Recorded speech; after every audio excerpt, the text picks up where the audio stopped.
Ayo ganti gembel nunggu ingat. Tar ganti. Nah ya, mas. Gembel ngapain? Ganti.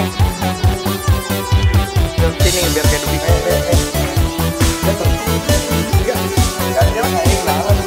Nah, udah. 2, 3.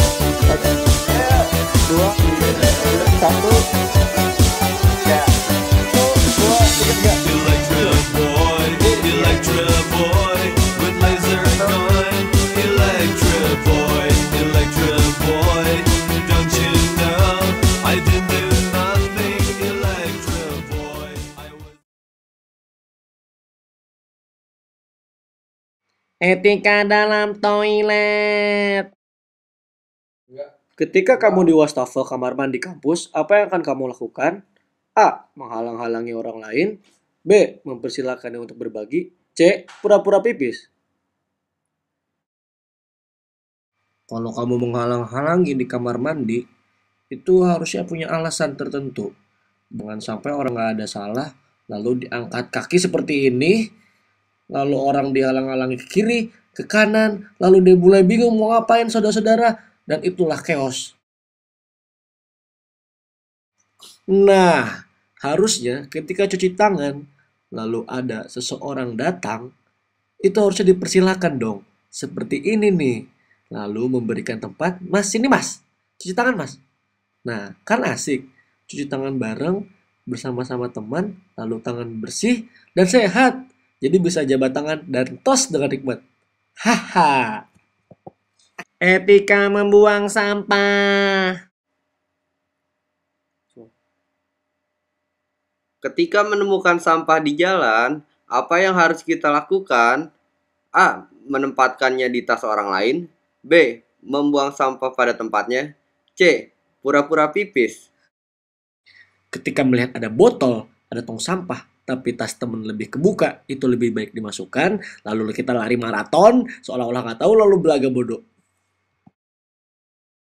Nah, seharusnya ada botol bersama-sama dong, dimasukkan ke dalam tong sampah. Kan peduli lingkungan, lalu dapat teman banyak. Indahnya saling berbagi. Ketika seseorang ada yang ingin duduk bersama di bangku taman, apa yang harus kita lakukan? A. Tidak mengizinkan. B. Mempersilahkannya duduk. C. So asik. D. Pura-pura pipis.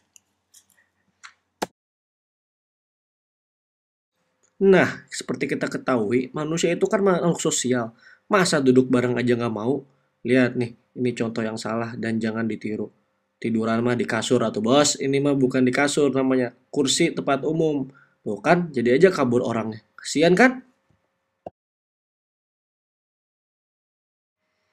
Seharusnya ketika lagi duduk sendiri dan bangku masih panjang, ini contohnya.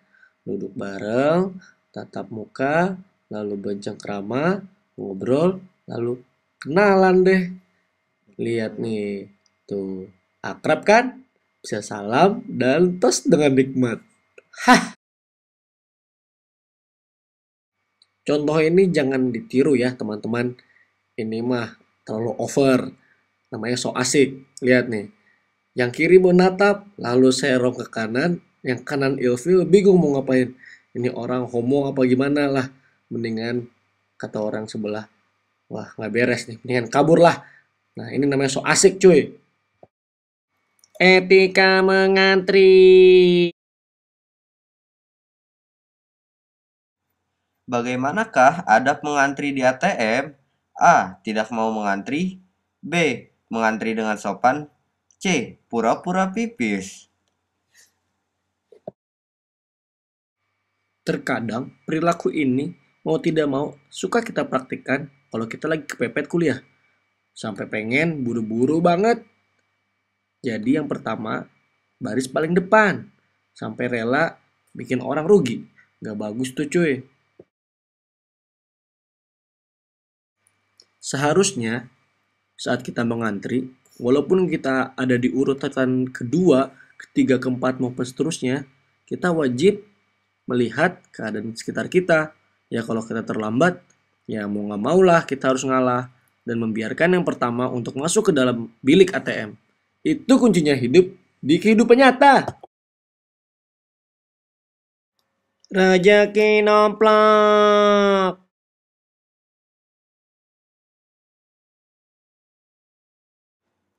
Jika menemukan dompet jatuh di jalan, apa yang akan kamu lakukan? A. Anggap sebagai rezeki nomplok. B. Mengembalikan kepada pemiliknya. C. Pura-pura pipis. Saat melangkah, ada dompet jatuh. Itu bisa dianggap rezeki nomplok, sob. Tapi kita lihat isinya dulu. Waduh, kalau banyak, happy kita, bos. Asyik.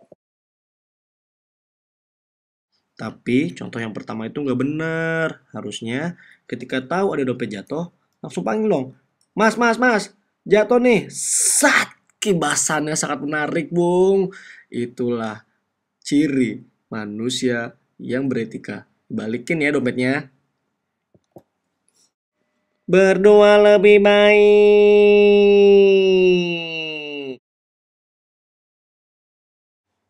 Saat melihat teman jalan kaki dan kita naik motor, apa yang harus kita lakukan? A. Meninggalkan dan meledekinya. B. Mengajaknya naik motor bersama. C. Pura-pura pipis. Ya, ada yang naik motor, ada yang jalan kaki. Tapi sebagai teman, harusnya nggak gini caranya. Masa ada temen ditinggal diledekin sih? Tuh kan, kasihan kan nangis tuh. Lihat udah jelek nangis lagi, malesin. Udah mendingan si doi cabut aja, dia nangis, lalu bubar deh persahabatan mereka. Kasihan kan? Hihihi. Nah, ini contoh yang baik. Punya motor, ya sama-sama berbagi dong. Lihat temennya lagi jalan kaki, itu harusnya diajak digonceng, biar bareng, dan berangkat kuliah bersama-sama.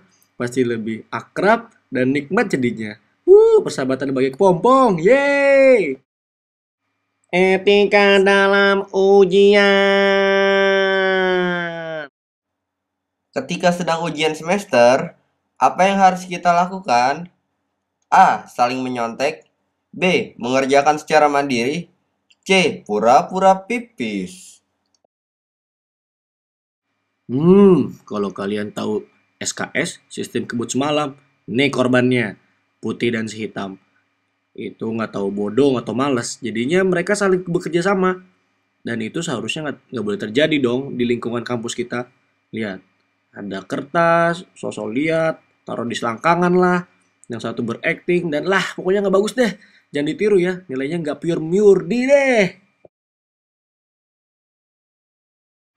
Nah, kalau contoh ini menggambarkan dua pria yang telah belajar dari 2 sampai 3 bulan yang lalu sebelum UTS. Lihat tuh, getol, mandiri, kajian sendiri, nggak mau dicontek. Lihat nih, sat-set, kiri kanan nggak boleh lihat. Sebenarnya, sesama teman tuh boleh sih membantu, tapi tidak dalam ujian. Jadi, mau nilai bagus kek, mau jelek kek, yang penting hasil sendiri. Jadi, orang tua bangga dan kita lulus dengan benar. Nih, kasih dah kalau udah beres ke dosen. Nih dosen, kasih ya. Semoga nilai saya 10. Dah. Yeah.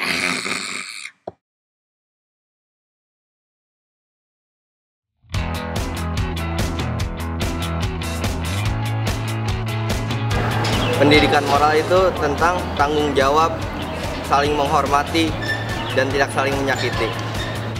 Menurut kamu, apakah pendidikan moral itu?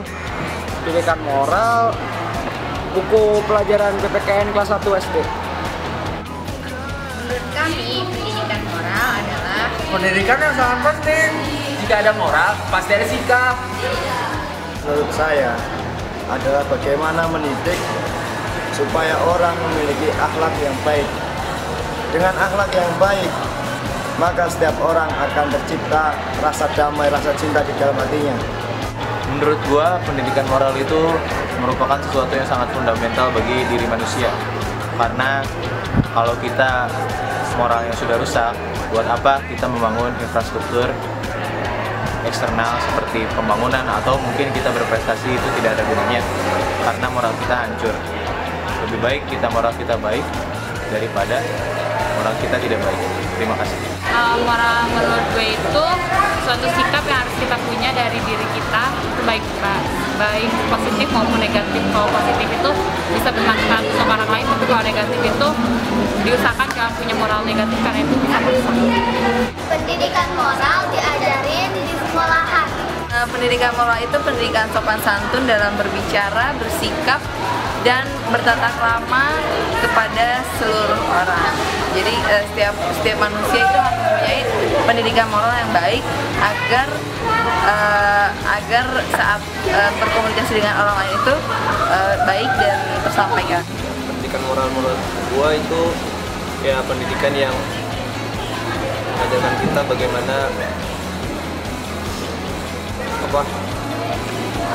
etika dan norma itu untuk kehidupan sehari-hari masyarakat.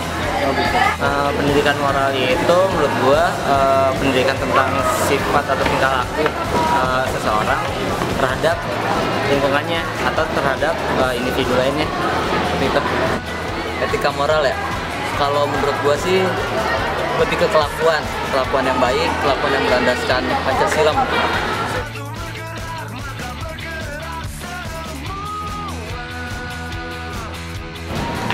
Penting banget. Penting banget. Pendidikan moral menurut saya sangatlah penting. 3. Penting banget. Penting banget buat mahasiswa. Pendidikan moral itu sangat penting banget. Moral itu penting banget. 3 kata. Penting banget. Penting aja. Anggap penting. Sangat amat, sangat penting. Penting banget.